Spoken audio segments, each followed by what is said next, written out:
Do you really think you can intimidate us? Oh, no! My husband already handled this. She shoved the bathroom door open before I could even get a breath in, her heels snapping against the tile like a judge calling court to order. Marjorie Klein didn't look shocked, didn't look confused. She looked annoyed, like finding my daughter locked inside a dog kennel in the middle of the HOA clubhouse was somehow an inconvenience to her. The board chair crossed her arms, lips curled, eyes cold, and said it like a threat. "This isn't as serious as you're making it." I didn't even realize I'd stepped between her and my daughter until I heard my own voice. Low, steady, dangerous. "That's not a kennel," I told her quietly. "That's a criminal report waiting to happen." Her smirk twitched, a tiny crack. Not fear, just irritation that I dared challenge the officer of rules in her own territory. The clipboard queen reached for the kennel latch like she expected me to move aside. I didn't. She froze, surprised I wasn't folding the way every neighbor usually did. If you've ever felt that switch flip inside you, the one that wakes up the exact moment someone hurts your child, listen closely and hit subscribe now. She tried again, voice sharper. "This falls under private HOA jurisdiction. You don't get to redefine procedures." "I don't need procedures," I said. "I know the law." And there it was. The first shift.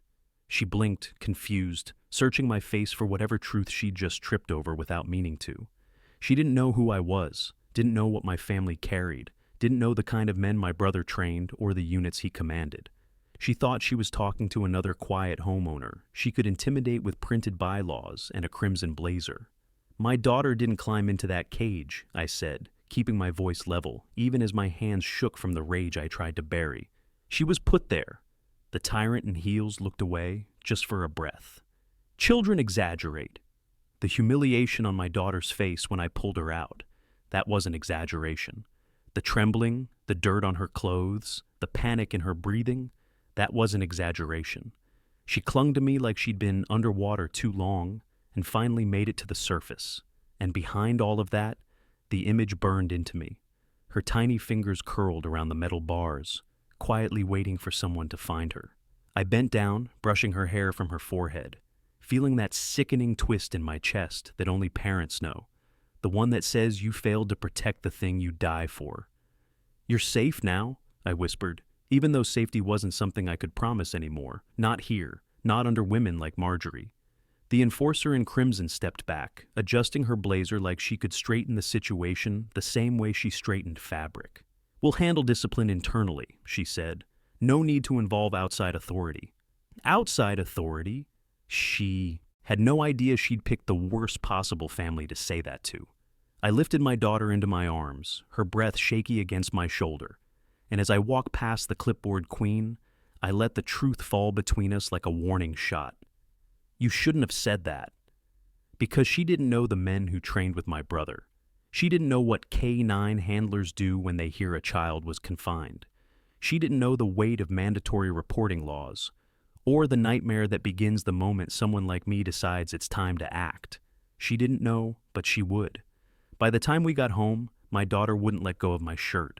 I carried her up the stairs while she whispered that she didn't want to go to that clubhouse ever again. Hearing those words in her tiny voice struck me harder than anything Marjorie Klein had thrown at us back there. The humiliation she suffered wasn't just physical, it was psychological, a wound meant to silence her. And that's exactly how the board chair wanted it. When she finally fell asleep beside my wife, I went downstairs and stared out the window toward the clubhouse lights still glowing across the community. I couldn't shake the image of those metal bars pressed against my daughter's cheek. The clipboard queen had dismissed it like a minor incident, but I knew what confinement meant. I knew what mandatory reporting meant. And I knew exactly how fast things escalated once certain authorities heard the word restrained. My phone buzzed, unknown number. I answered without thinking. "Mr. Mercer?" The voice sounded nervous. "I was working pool maintenance today." He paused. "I wasn't supposed to call, but I saw what happened. I'm sorry." My grip tightened. "Did you see who locked her in?" I can't say that," he whispered, fear thick in his voice. "Marjorie said it was just a prank and that reporting it could jeopardize my employment with the HOA. There it was, obstruction disguised as guidance. "Did you see Nathan there?" I asked, a hesitation. "I can't answer that over the phone." Another pause. "Please don't say I called." Before I could respond, he hung up. "And I need you here for the whole story." "Where are you watching from?" I leaned back, letting the information settle. The tyrant in heels wasn't just minimizing the event. She was running interference, telling employees what they could and couldn't admit. That wasn't parental defense. That was organizational obstruction. And that crossed into territory Marjorie Klein never should have touched. Around midnight, I walked to the park alone. The night was cold, the swing creaking under the quiet breeze. That swing, built by families long before Marjorie became the officer of rules, stood for everything she tried to dominate. I sat there, hands gripping the metal chain, remembering how I used to push my daughter on that exact seat, her laughter, echoing against summer skies. Now she was afraid of the same place that once made her feel safe. I wasn't letting that stand. From the park bench, I could see the clubhouse's restroom window reflecting pale moonlight. The image was enough to restart the fire in my chest. A cage wasn't a prank, it was confinement. A locked door wasn't a misunderstanding, it was restriction. And a teenage boy following the clipboard queen's unspoken approval wasn't an accident. It was a learned behavior inside a system that believed it answered to no one. My wife called me from the porch, worry tightening her voice. "You okay?" "No," I answered honestly, "but I will be." She stepped closer, taking my hand. "You're thinking about calling your brother." I shrugged lightly. "He deserves to know." Another quick breath. "Will this escalate?" "It already has," I said quietly. "We just didn't know it until tonight." We walked back together, porch light guiding the path, her head resting against my shoulder. She didn't need reassurance. She just needed truth. Inside, my daughter slept peacefully for the first time in hours. I covered her with her favorite blanket, brushed her hair gently, and whispered a promise I intended to keep. No one cages you again. Ever. From downstairs, the phone buzzed with a message from an unsaved number. Nathan bragged about it at school. The board chair thought this would stay quiet. She underestimated the wrong family. The next morning, I drove my daughter to school with the radio off, the silence between us heavier than anything music could distract from. She stayed close to my side, hesitant to walk through the front doors alone. When the teacher greeted us, my daughter didn't speak. She just lowered her eyes and slipped past her, shoulders tight, as if she expected the world to laugh again. Watching that confidence drain from her, the confidence she'd spent years building, felt like betrayal by an entire community I once trusted. By afternoon, a patrol car rolled slowly down our street, lights off, no siren, just a quiet presence drifting past houses like a shadow. I stepped outside instinctively. The driver's window lowered halfway, revealing Officer Naomi Reyes, the one assigned to Willowbrook Estates. She didn't wave, didn't smile, just stared ahead, like she wasn't sure approaching me was something she was allowed to do. "Can we talk?" I asked, moving toward the sidewalk. She kept both hands on the wheel, knuckles tense. "I'm not supposed to discuss internal HOA matters," she said, eyes forward. Her voice trembled slightly, almost invisible unless you listened for it. "They prefer we report concerns through the board first." "That's not a legal procedure," I reminded her gently. She swallowed hard, jaw shifting, eyes flicking briefly toward the clubhouse. Her posture said everything. Fear mixed with pressure, a body trying to stay. Professional, while conscience demanded something else. "I can't go against HOA coordination agreements," she whispered. "They're considered part of community policing here." "And you know that's not how the law works," I replied quietly. Her breathing changed, faster, nervous. She looked around like someone might be watching. "What exactly happened yesterday?" she finally asked, voice so low it almost disappeared. "Marjorie's son locked my daughter inside a kennel," I told her. "Inside the restroom, door secured, no adult intervened." Reyes blinked hard, gripping the steering wheel tighter. Her words broke off, eyes down. "I didn't hear any official report." "Because the clipboard queen never filed one," I said. Her jaw clenched, conflict tightening her entire posture, shoulders stiff, neck tense. She dragged in a slow breath and finally met my eyes. There it was. The struggle she'd been hiding behind procedural language. She knew something was wrong, but something, or someone, was telling her to look away. I can't interfere unless the HOA requests assistance, she said, voice repeating policy like a script she'd been coached with. You can intervene when a child is endangered, I told her. No HOA can override mandatory reporting laws. She looked sick, actually sick, as if holding that truth inside physically hurt. She glanced toward my daughter's bedroom window, eyes softening, conflict written clearly across her face. I shouldn't be here, she whispered, shifting the car back into gear. Naomi, I said calmly, this isn't an HOA issue. This is a child safety crime. Her hands trembled. She shut her eyes for a moment, just a heartbeat, but long enough to reveal the war happening behind them. Duty versus policy. Law versus pressure. Fear versus morality. When she opened them again, the officer of rules illusion cracked. She nodded, tiny, reluctant, terrified. I'll look into it, she breathed, voice shaking. But please don't say I spoke with you.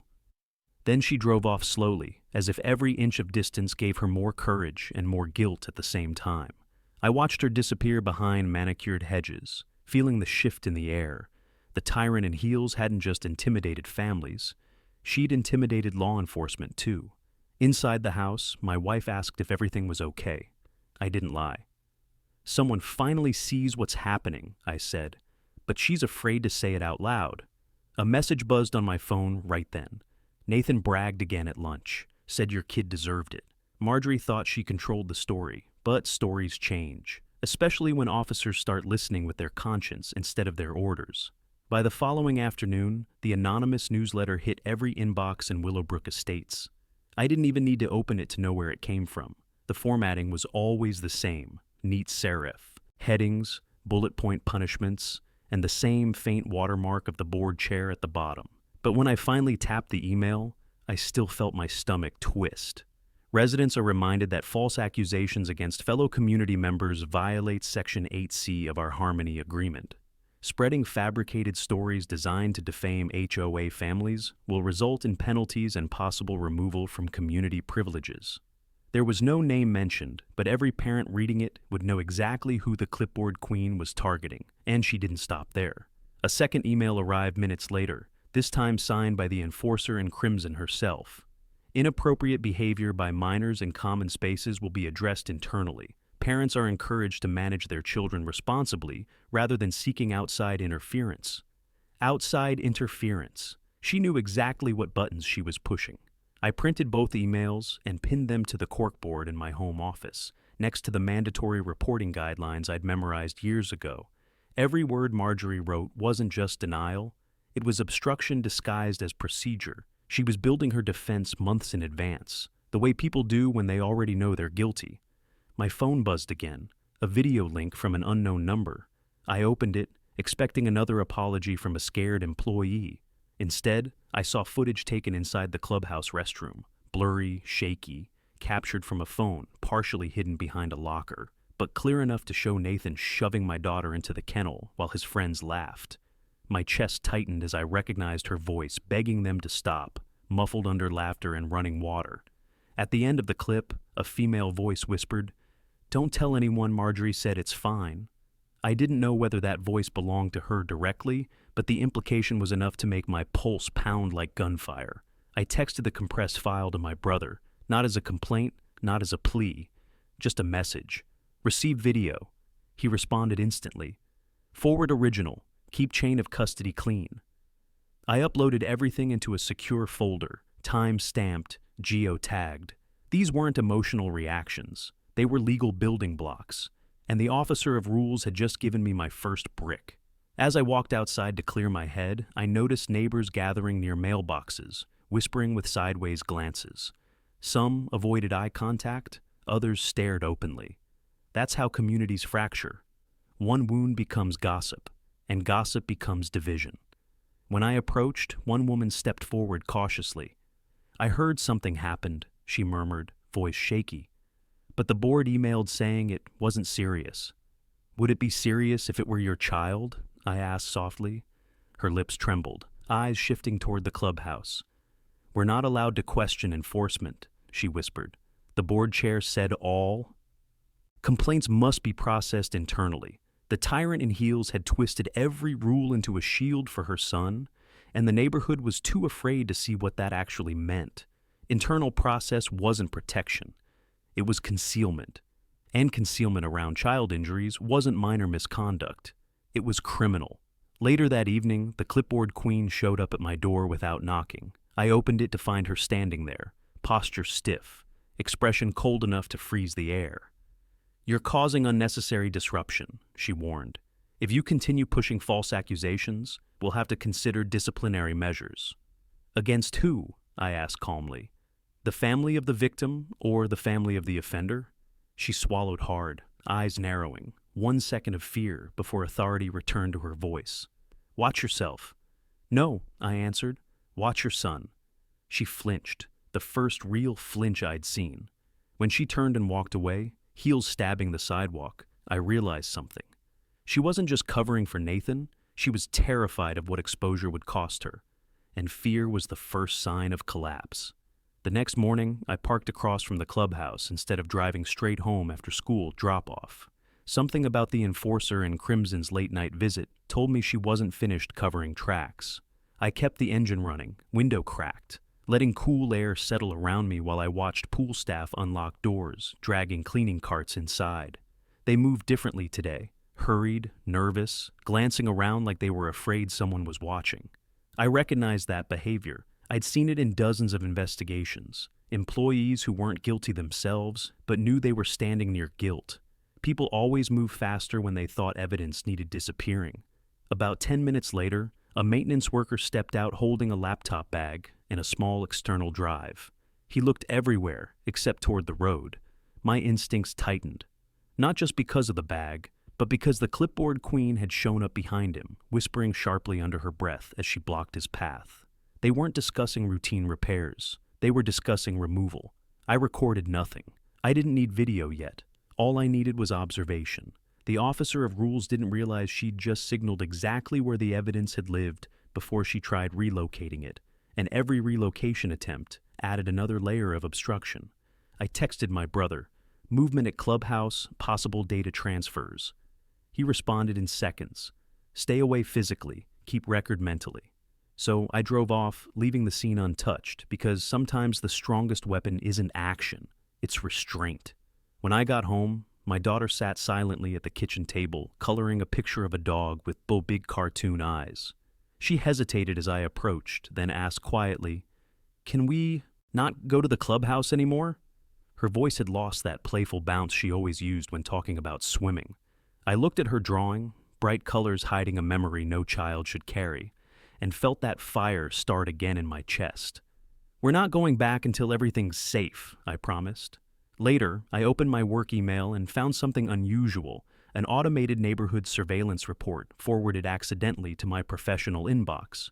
Probably a routing error, probably a poorly configured HOA system.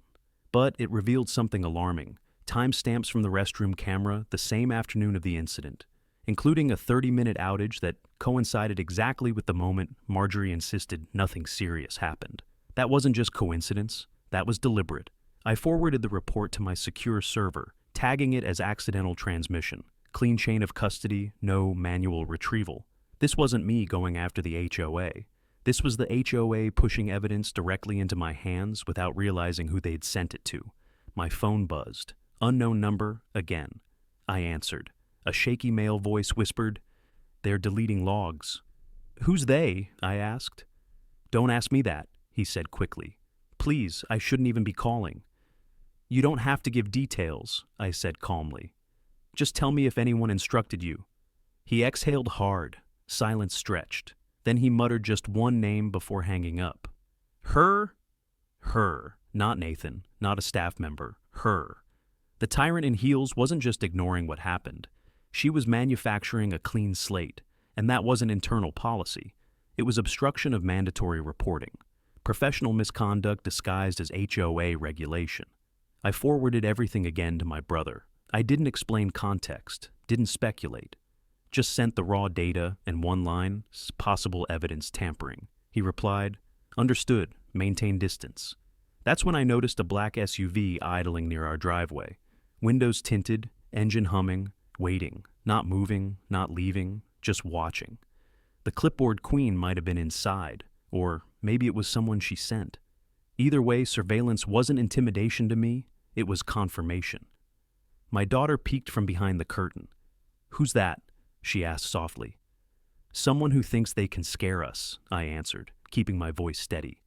"But they don't know who we are." Her tiny fingers wrapped around my hand again. That simple touch restored every ounce of purpose I needed.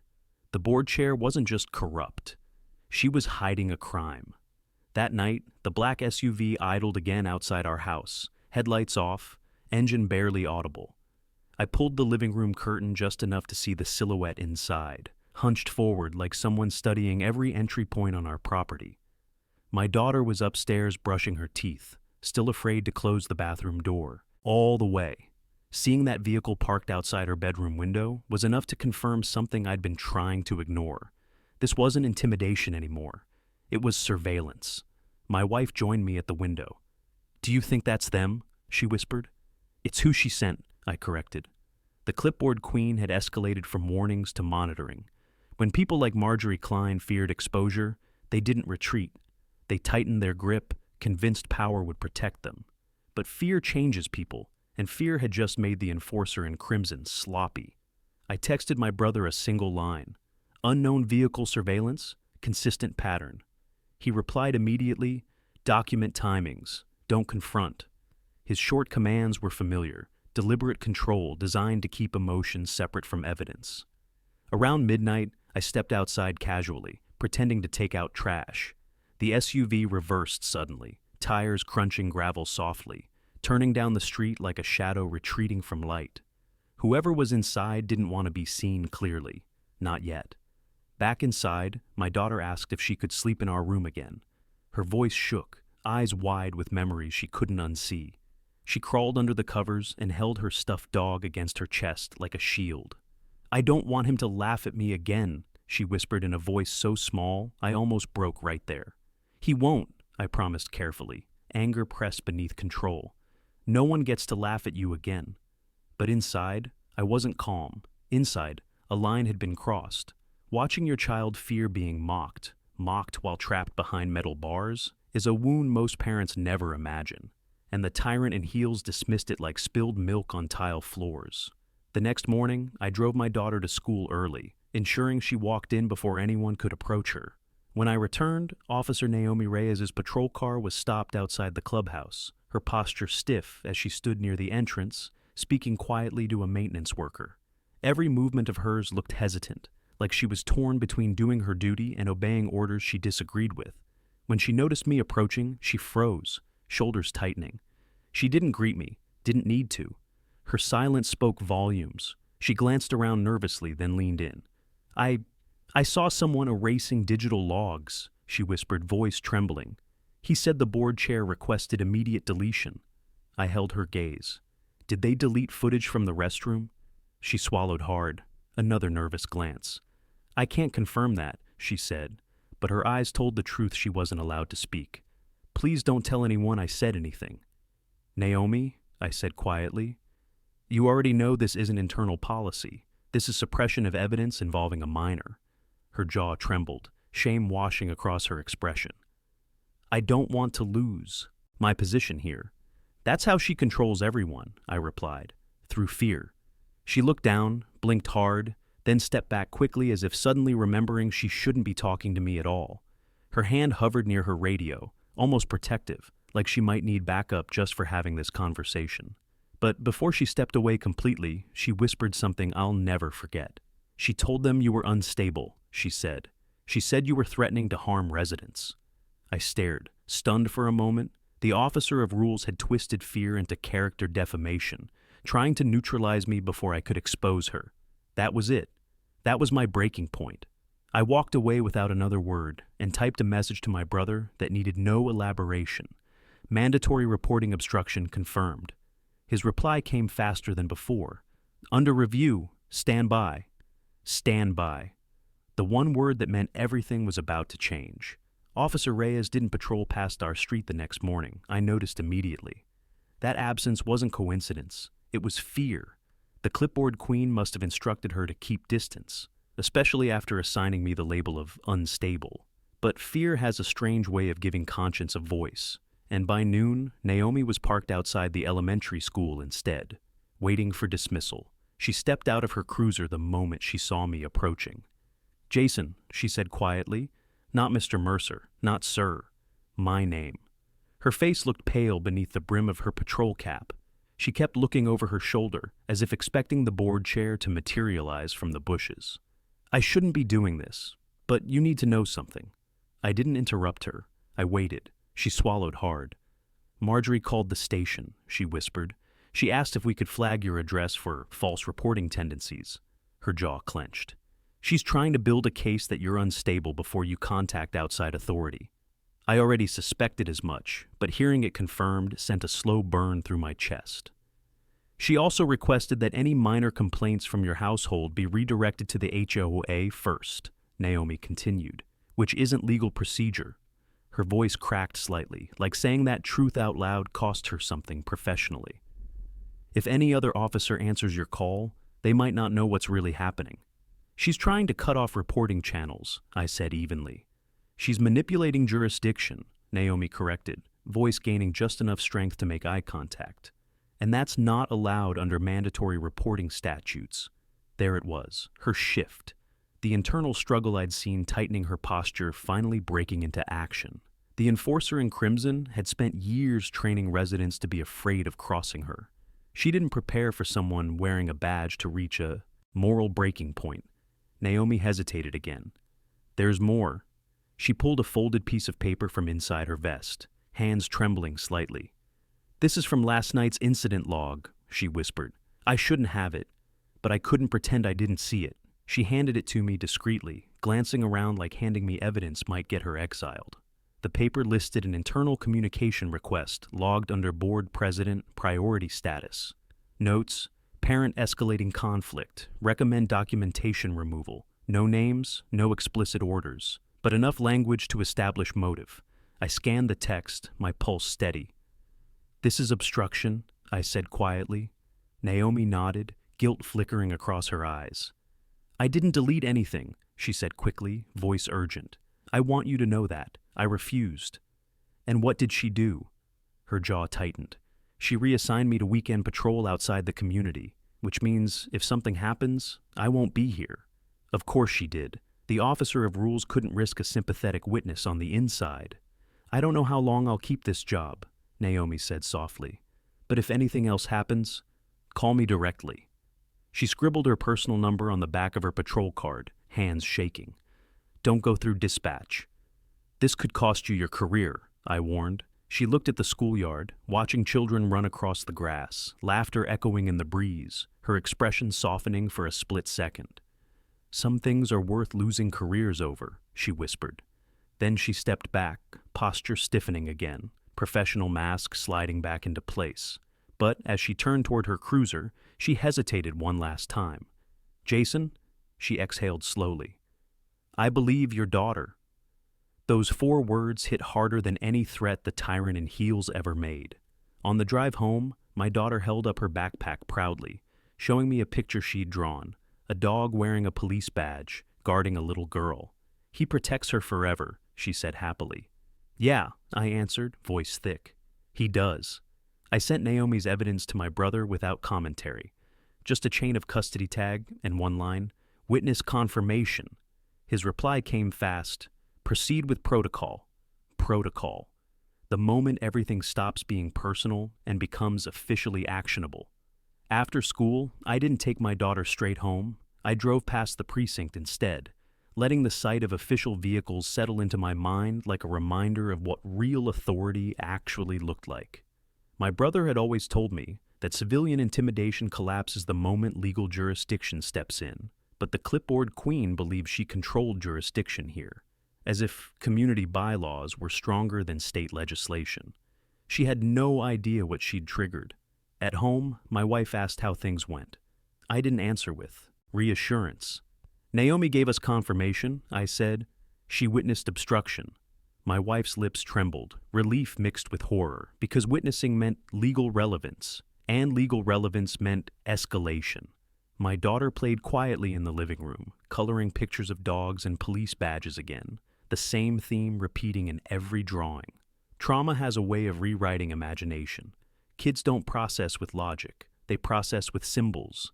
And symbols were all over the paper. That evening I sat at our dining table reviewing the video again. Not emotionally, but clinically, the way I reviewed cases during investigations. The audio revealed something I hadn't noticed before. A second female voice saying, "Marjorie said it wasn't serious."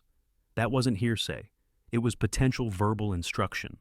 The tyrant in heels made the crucial mistake of letting someone speak her involvement out loud near a recording device. Whether she said it herself or ordered it, it tied her to the scene. I clipped the segment, time-stamped it, added chain of custody tags, and forwarded the details to a secure reporting database. Not to press charges yet, but to create formal timestamps, proving when I became aware of specific evidence. People think you start cases with accusations. You don't. You start cases with chronology. At sunset, I took my daughter for a walk around the cul-de-sac. She clung close, eyes darting toward the clubhouse every time we passed the corner. When we reached the park drinking fountain, the same one that symbolized safety for her before this, I reminded her how to read the emergency instructions printed on the metal plate. "In an emergency, you call this number," I said gently. She nodded, voice quiet. "Like, if someone locks me again?" Those words broke something inside me I didn't know was still intact. Back home, the enforcer in crimson sent another HOA bulletin claiming that inappropriate parent behavior had caused community disruption. My name wasn't printed, but every sentence pointed to us. She didn't even try to hide the intention. Isolate the victim, discredit the family, and rebuild her own authority. Classic obstruction playbook. I forwarded the bulletin to my brother with 2 words: pattern documented. Right after that, a neighbor knocked nervously. I opened the door to find a woman twisting her keys between her fingers, eyes down, voice shaky. "I heard something happened," she whispered, "but Marjorie said it was just kids playing." "Does that sound like playing to you?" I asked softly. She hesitated, then shook her head. "My son, he said Nathan laughed when he talked about it. Said your daughter cried." There it was, emotional witness corroboration. Not official testimony, not legal yet, but psychologically irrefutable. Kids reveal truth adults are too afraid to acknowledge. She lowered her voice even further. "If you need someone to say, they saw them near the restroom." I could. My chest tightened with unexpected gratitude. "Thank you," I said, keeping my voice steady. "But only if you feel safe." She swallowed hard. "Not against Marjorie." Then she walked away quickly, checking over her shoulder like the officer of rules might appear if she spoke too loudly. Fear ruled this community. Fear Marjorie exploited like authority. Later that night, my brother texted, "Send complete evidence package." That wasn't a suggestion. That was a directive. I uploaded everything: video segments, screenshots, bulletins, timestamps, and Naomi's log reference. Then I ended the transmission with one final note: "Child victim confirmed." His reply came seconds later: "Activating protocol pathway." Protocol pathway, not complaint, not inquiry, protocol. The clipboard queen had just entered federal territory, and didn't know it yet. When my brother texted back, "Activating protocol pathway," I knew something fundamental had shifted. He didn't elaborate, didn't call, didn't ask questions, because protocol isn't something you talk about. It's something that begins silently, under radar, designed to move before the person being investigated realizes their ground has already changed. The clipboard queen still believed she controlled the narrative. She didn't understand that the moment a state investigator accepted a chain of custody file, jurisdiction started sliding away from her. I spent the next morning documenting every interaction we'd had with the HOA since the incident.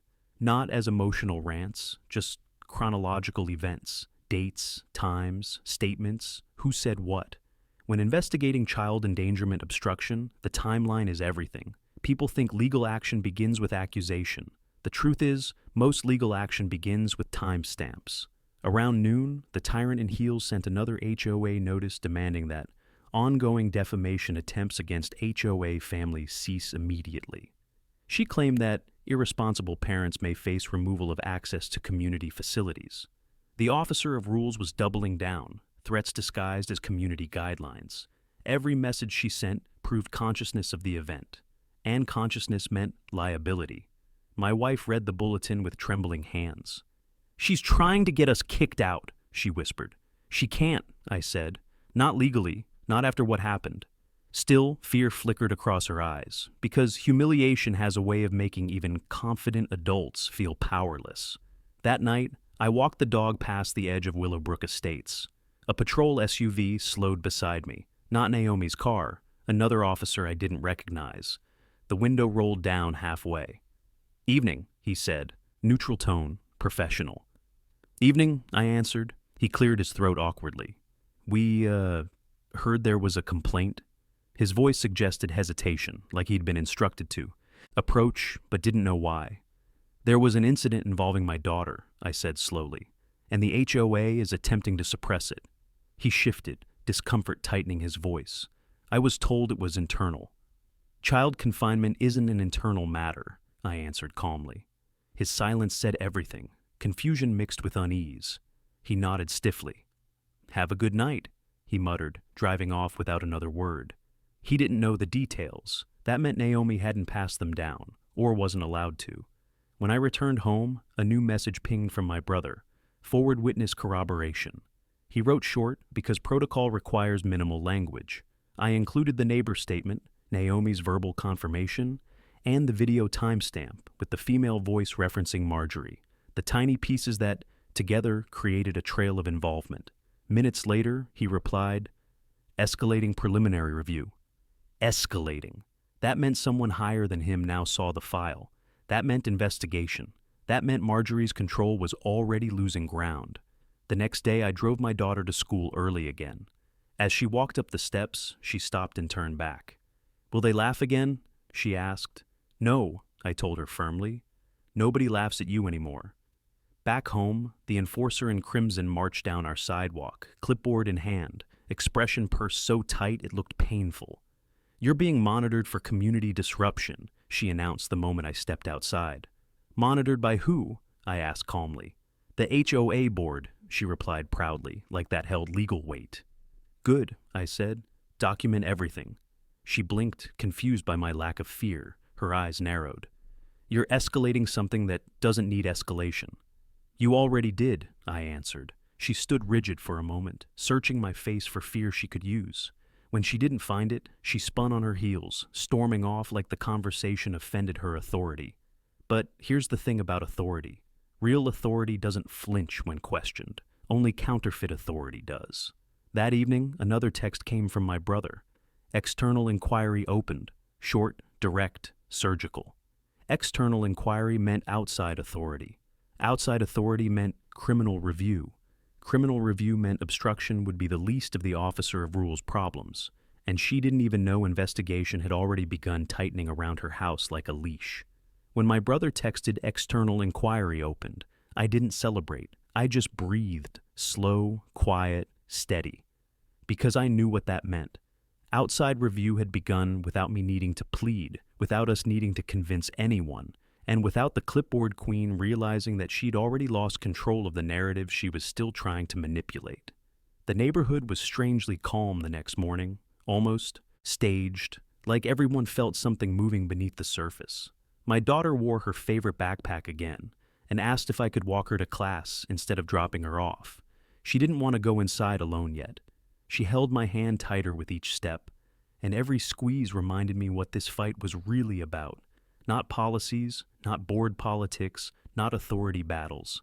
This was about her innocence, stolen behind a closed bathroom door. When I returned home, I saw the enforcer in crimson pacing outside the clubhouse with 2 board members flanking her like bodyguards. She waved her clipboard in the air, pointing toward the street like she was filing citations with oxygen. But the energy around her was wrong, less confident, more frantic. That's how people behave when they sense their power slipping out of their hands, but don't know why. I watched quietly from our porch, letting her theatrical display continue. She wasn't enforcing rules today. She was trying to display ownership. Big difference. The tyrant in heels needed the neighborhood to see her standing tall, because if they noticed her wobbling, everything she built would crumble. Mid-afternoon, a white sedan pulled slowly past my driveway. Federal plates, not flashy, not tactical, but unmistakable to someone who knew what to look for. They didn't stop, didn't approach, just observed the area like a quiet shadow verifying location points.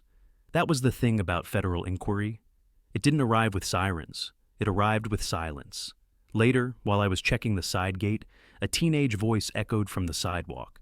Nathan laughing loudly with two friends, mocking something about dogs and cages and crybabies. My daughter heard him from the kitchen window. She froze. Her face fell in a way that made my throat tighten.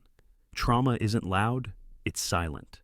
I stepped outside just enough to make eye contact with him. He stopped laughing for half a second, eyes flickering with something between arrogance and uncertainty. Kids repeat what they're taught. He'd learned entitlement from the officer of rules standing behind him his entire life.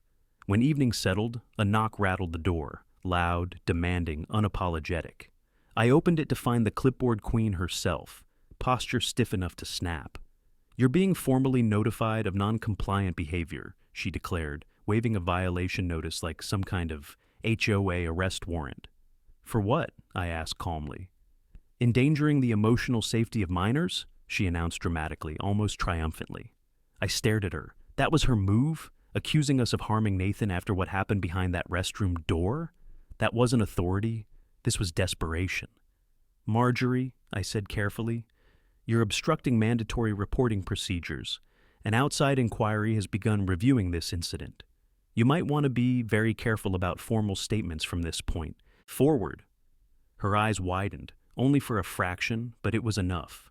She took one step back, fingers tightening on the paper. "That's ridiculous," she stammered. "I wouldn't use the word ridiculous right now," I replied. She dropped her gaze for a beat, swallowed, then snapped back into her performance mode. "This community follows my leadership standards."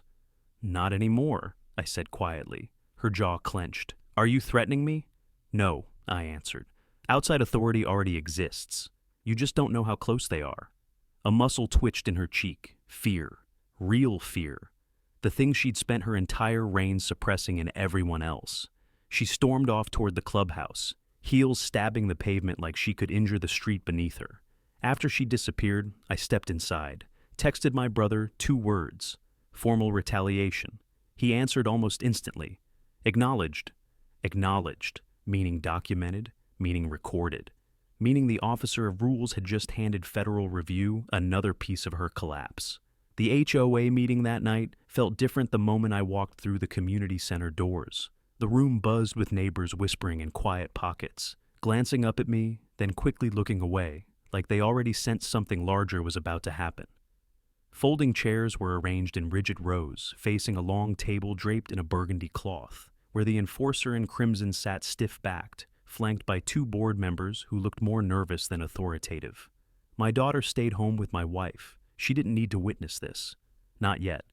But I needed the neighborhood to hear and see the truth. Not rumors, not spin, not sanitized HOA language, but reality.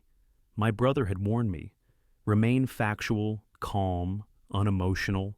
Let authority judge the evidence, not anger. Marjorie began the meeting by banging a small wooden gavel she must have bought online. "This session is to address defamatory allegations made against a minor," she announced loudly, as if projecting her voice might secure control she didn't actually have. I stood slowly. "This meeting involves child endangerment," I said, "and mandatory reporting laws require accurate public record." Chairs shuffled. Someone gasped. The clipboard queen froze mid-sentence. She blinked, stunned that someone spoke about laws instead of violations. Several parents turned in their seats. One mother whispered, "What happened?" Another muttered, "I heard something at school." Marjorie regained enough composure to tighten her jaw. "No such event occurred," she insisted, "and anyone spreading false accusations will face legal consequences." I reached into my inside jacket pocket, not dramatically, not aggressively, just calmly, and set a printed transcript on the board table. "This is a sworn statement from the school restroom witness," I said. Signed, time-stamped, and forwarded. 2 state investigators. The tyrant in heels stared at the paper like it was radioactive. She didn't touch it, She didn't have to. Everyone in the room leaned forward, eyes wide, waiting to see her denial unravel. Neighbors murmured, quiet ripples turning into a louder tide. One father asked, "Is this why police cars have been circling lately?" Another parent whispered, "My daughter came home crying that day." Marjorie slammed her palm onto the table. "This meeting is over," she snapped. "No," I answered evenly. "State review requires full transparency from all board members. Tampering, retaliation, or suppression is prosecutable." Her posture faltered. "You're twisting everything," she shouted, voice cracking.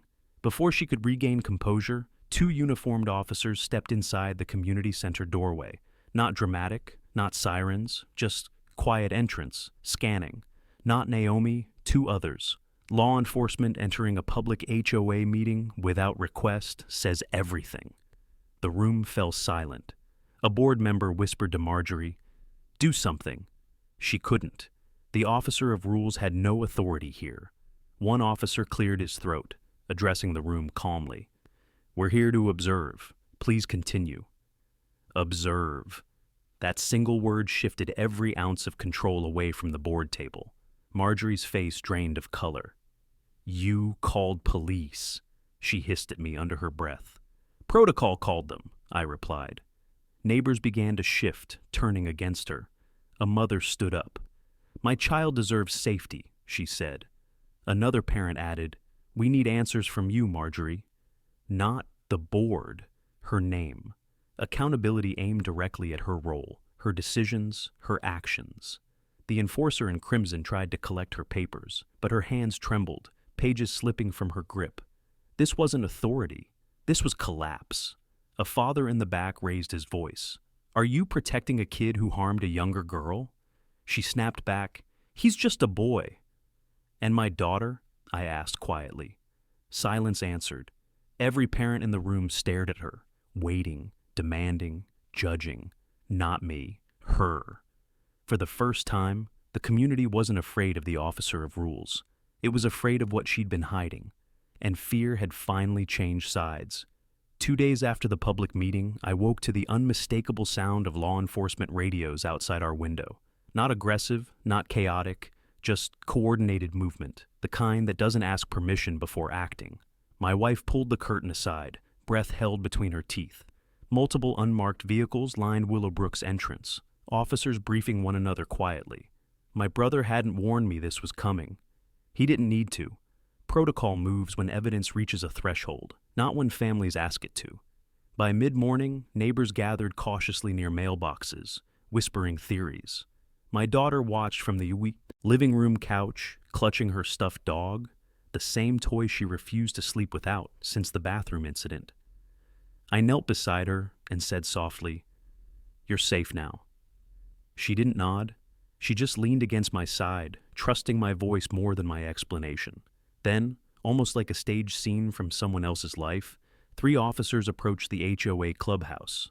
The enforcer in crimson stepped outside, indignation painted across her face, demanding to know why they were on her property, as if personal authority outranked state law. They requested she step aside for questioning. She tried to deliver a speech. They let her finish exactly 3 seconds before informing her that her statements, communications, and negligence were part of an active investigation. Watching her expression collapse was surreal, not satisfying, not triumphant, just a quiet acknowledgement that truth had finally outrun intimidation. Within the hour, uniformed deputies arrived and escorted her and 2 board members away. Not dramatic, not forceful, simply procedural. The officer of rules didn't shout. She didn't argue. She just watched the neighborhood watch her. That was her punishment long before legal consequences would be sorted. Later, Naomi stopped by our house. She knocked lightly, almost apologetically. Her voice trembled as she admitted she should have intervened more clearly that day. I told her the truth. "You didn't cause what happened. Your honesty prevented worse." She looked relieved for the first time in weeks, shoulders dropping, breathing freely again, almost like she had been held hostage by Marjorie's authority just as much as the rest of the community. By evening, emails circulated announcing an emergency board restructuring process. Neighbors reached out to us privately, thanking us for speaking up. Not dramatically, just sincerely. One mother wrote, My daughter finally told me she was scared of Nathan too. Another said, "You protected more kids than just your own." Those messages didn't erase what happened, but they stitched pieces of something back together. Something like community, something like accountability. That night, I took my daughter to the park. She hesitated near the restroom building, but this time she didn't look terrified. She looked thoughtful. I sat beside her on the bench while the sun dipped behind the swing set. She finally whispered, "Daddy, he can't lock me again, right?" "No," I told her gently, "he can't. And nobody will ever let him." She leaned against my shoulder in quiet relief, and I realized that justice isn't loud. It's steady, cumulative, inevitable once truth begins to surface. The tyrant in heels spent years controlling this neighborhood, but one bathroom door showed everyone who she really was. And once you see someone's truth, you can't unsee it. When my daughter finally went to bed, I stepped outside alone. Porch lights glowed across Willowbrook, no longer dimmed by fear or secrecy.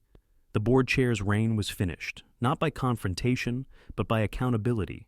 She believed policy gave her power, but law always outranks policy. It always has. And as I stood under that quiet suburban sky, I realized something even deeper. Every parent in this neighborhood would now think twice before allowing silence to protect cruelty. That alone made this fight worth every sleepless night. If you want more stories of homeowners standing up to HOA tyranny, hit subscribe right now. Share your story in the comments and let me know where you're watching from.